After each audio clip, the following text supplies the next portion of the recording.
My name is Helen Collins. I'm 29 years old, and I work at the local library in a small town that most people probably haven't heard of. My life is simple, maybe too simple for some, but it's mine. I've always been the quiet type, preferring the company of books to the noisy outside world. The library is my safe place. It's a small old building with creaky floors and shelves that are a bit worn. But to me, it's perfect. Every day, I open the library doors at 8 o'clock a.m., turn on the lights, and breathe in the familiar scent of books. It's a routine that I never get tired of. My parents passed away when I was young, so my grandmother raised me. She was a kind woman who always encouraged me to read and learn. But she's gone now too, and I'm all alone. No siblings, no close relatives, just me and my small world. "Good morning, Helen," Mr. Jenkins, a regular visitor, greets me as he walks in. He's an elderly man who spends his days reading history books. "Good morning, Mr. Jenkins. The new shipment of history books arrived yesterday. I've set them aside for you," I reply with a smile. "Ah, you know me too well, dear," he chuckles, shuffling towards the designated shelf. The day goes on like this, with familiar faces coming and going. I help a group of kids find books for their school project, recommend a romance novel to Mrs. Harrison, and guide Mr. Thompson to the science fiction section. It's a quiet life, but I like it. I find comfort in the predictability, in the routine. And then one day, everything changed. The day Jack walked into my life. He came in looking for a book, but I could tell he wasn't the regular library type. He seemed out of place with his crisp suit and confident stride. "Can you help me find a book?" he asked, his voice smooth and inviting. "Of course. What are you looking for?" I replied, trying to stay calm. "It's a novel, The Great Gatsby," he said. "I believe it's right this way," I said, leading him to the classics section. As I handed him the book, our hands briefly touched, sending a jolt through me. It was just a simple touch, but it lingered in my mind. "Thank you, Helen," he said, reading my name tag. "I'm Jack." "It's nice to meet you, Jack." That brief encounter was the start of everything, the beginning of a love I thought would last forever, and the beginning of a journey that would take me from the quiet life I knew into a world of chaos and betrayal. If only I had known then what I know now, maybe things would have turned out differently. But life doesn't come with a warning, and sometimes we have to learn the hard way. After that first meeting, Jack started coming to the library more often. It was strange because he didn't seem like the reading type, but every time he visited, he'd ask for a book recommendation and then spend a few minutes chatting with me. One day, he walked in just as I was struggling with a box of newly arrived books. "Need a hand with that?" he offered, walking over. "That would be great, thanks," I said, relieved. As we placed the books on the shelves, he asked, "So, Helen, what got you into working at a library?" I shrugged. "I've always loved books. They're like friends, you know? Plus, it's nice and quiet here." He laughed. "I can see that. It's like a whole different world." With each visit, our conversations grew longer. I found out that Jack worked in his family's real estate business. He was easy to talk to, and for the first time in a long while, I felt like someone was genuinely interested in me. Then one day, he surprised me. "Helen, would you like to have dinner with me tonight?" he asked, a hopeful look in his eyes. I was taken aback. "Like a date?" "Yes, like a date," he smiled. I hesitated. This was new territory for me, but there was something about him that made me want to say yes. "Okay, sure. I'd like that," I replied, trying to keep my voice steady. We went to a small restaurant in town. It wasn't fancy, but it was cozy. We talked about everything and nothing, and for a few hours, I forgot about my usually solitary life. As we walked home, Jack said, "I had a really great time tonight, Helen. You're very different from the people I usually meet." I didn't know how to respond, so I just smiled. He continued, "I'd like to see you again. Would that be okay?" I nodded. "Yes, I'd like that." From then on, we started seeing each other more regularly. He'd take me out to dinner, or we'd go for walks. It was nice. For once, I felt like I was part of something more, part of a world that wasn't just about books and quietness. It wasn't long before I fell for him hard. He was charming, attentive, and he made me feel special. And when he proposed, I didn't hesitate. I said yes. Looking back, I wish I had seen the signs. I wish I had known that his charm was just a mask, hiding something much less pleasant. But love has a way of blinding you. of making you ignore the warning signs, and I was very much in love, or at least I thought I was. After I got engaged, things started to change. It began with Jack's parents. They didn't approve of me from the start. They thought I wasn't good enough for their son because I didn't come from money. The first time I met them, it was clear they didn't like me. We were at their house for dinner, and I was nervous. Their home was big and fancy, nothing like what I was used to. "Helen, this is my mother, Margaret, and my father, Richard," Jack introduced. "Nice to meet you," I said, trying to smile. Margaret looked me up and down. So you're the girl who works at the library?" "Yes, I am," I replied, feeling smaller by the second. Richard chimed in, "Jack, couldn't you find someone more suitable?" I wanted to crawl into a hole. The dinner was long and uncomfortable. They made it clear they thought I wasn't good enough for their son, but Jack stood up for me, which made me love him even more. Before our wedding, they insisted on a prenuptial agreement. They said it was just a formality. I didn't have much to lose, so I agreed without making a fuss. After we got married, I moved into Jack's house, which was actually his parents' house. They had given it to him as a wedding gift, but they acted like it was still theirs. His parents came over all the time, unannounced. They'd walk in and start ordering me around. "Helen, make us some coffee," Margaret would demand as soon as she walked in, and I would, without saying anything. I didn't want to cause trouble. One day, Margaret pointed at the TV and said, "Remember, Helen, in case of divorce, you can't claim this." It was like that with everything. They constantly reminded me that nothing in the house was mine. Jack started changing too. He wasn't the man I fell in love with. He began joining in on the jokes his parents made about me. One evening, I was trying to decide what to wear for a family event. I asked Jack for his opinion. "This one makes you look less drab," he said, laughing. I was hurt.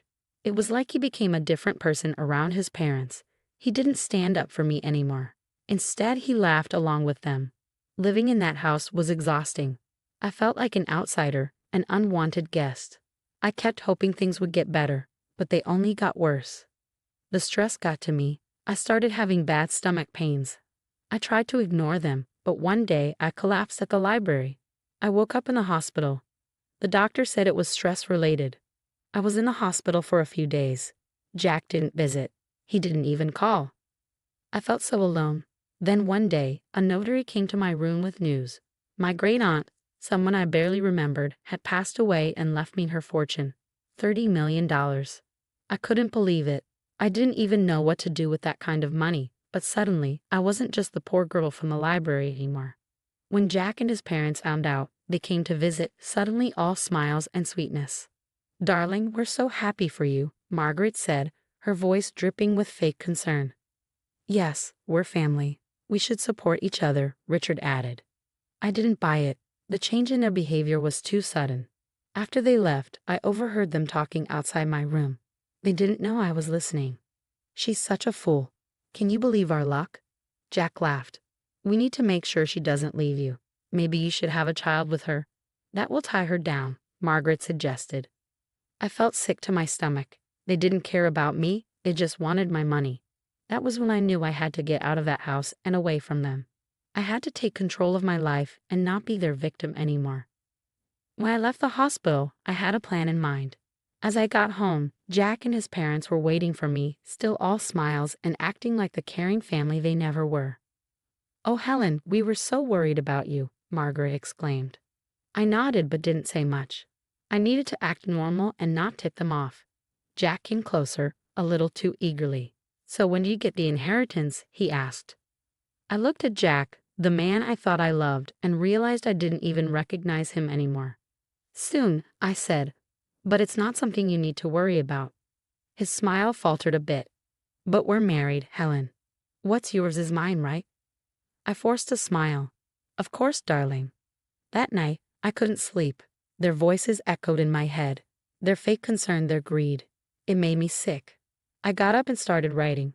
I wrote down everything they had done and said.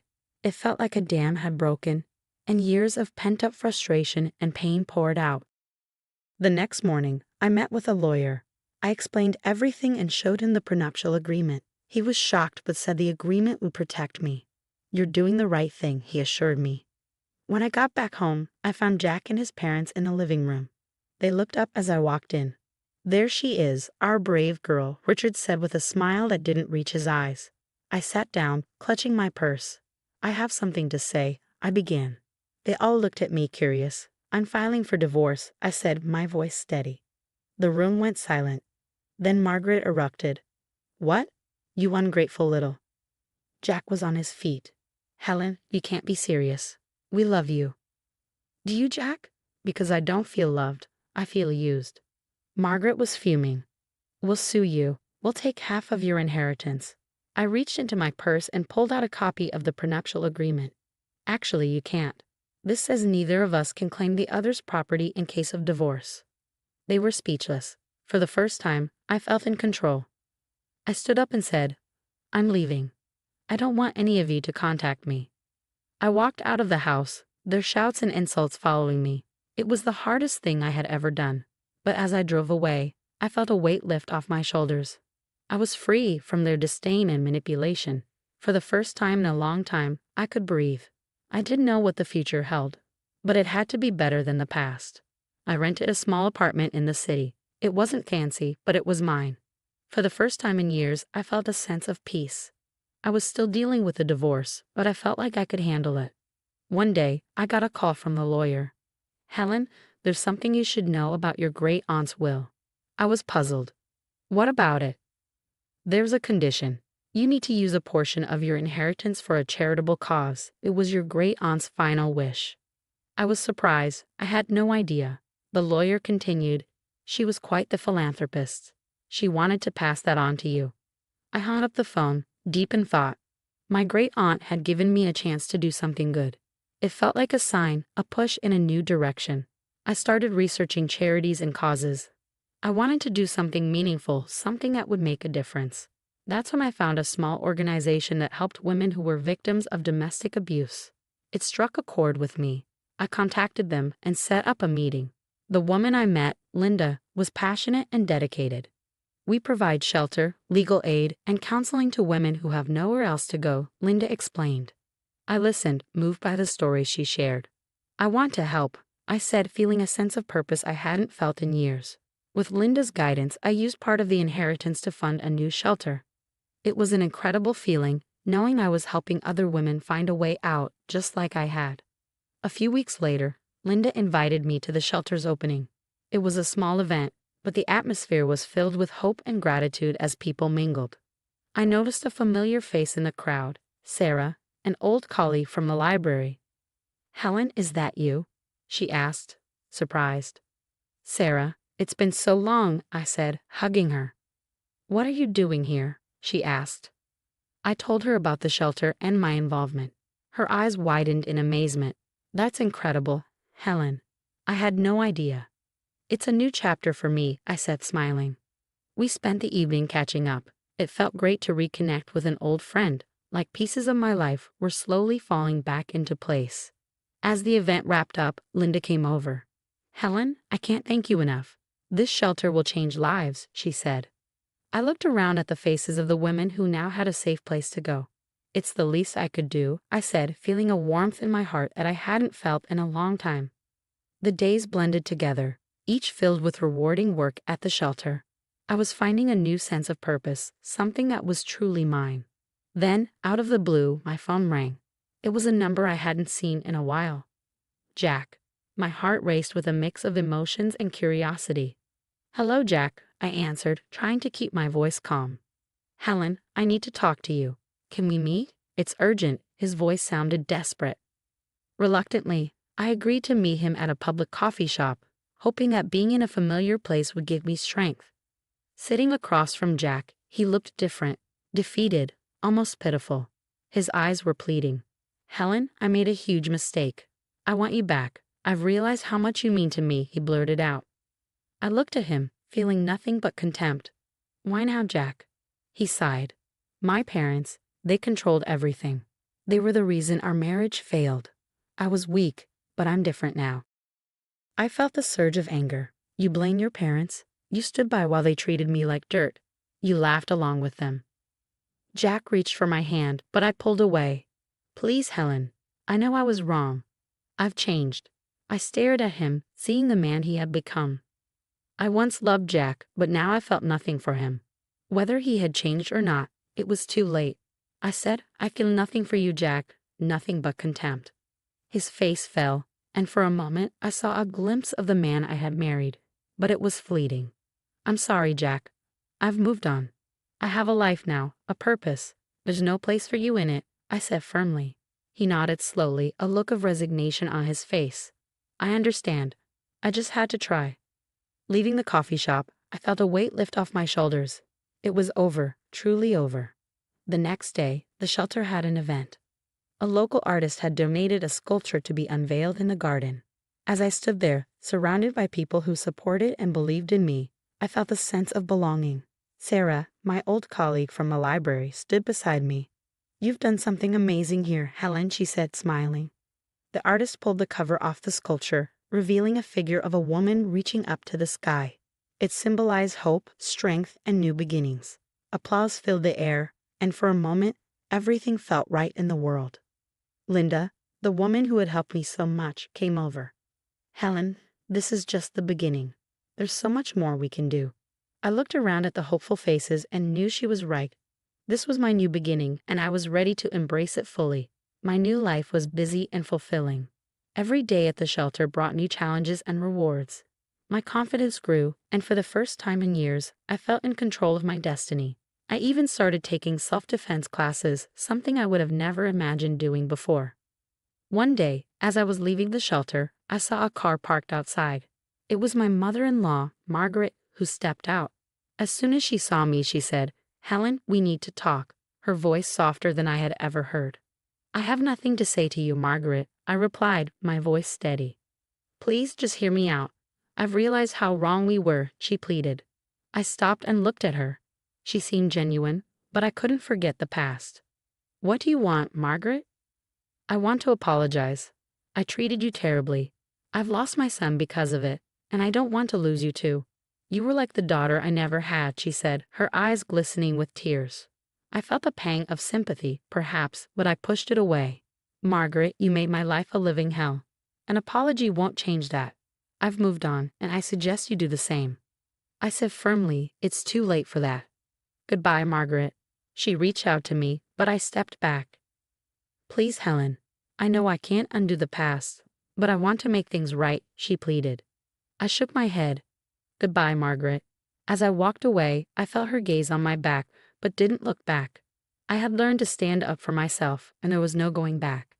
The next day, I received a letter from Jack's lawyer. He was contesting the divorce settlement.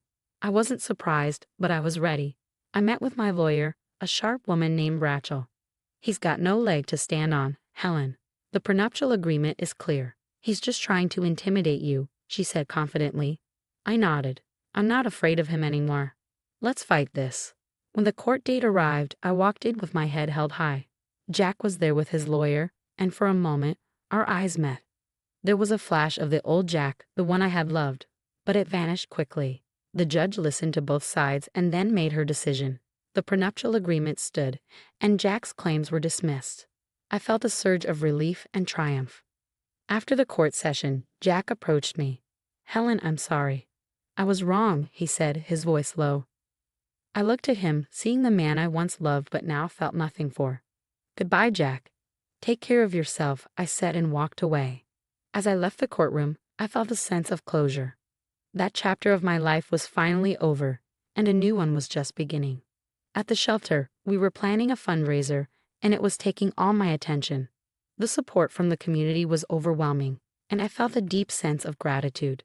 The night of the fundraiser arrived, and the place was buzzing with energy. People from all walks of life had come to support our cause.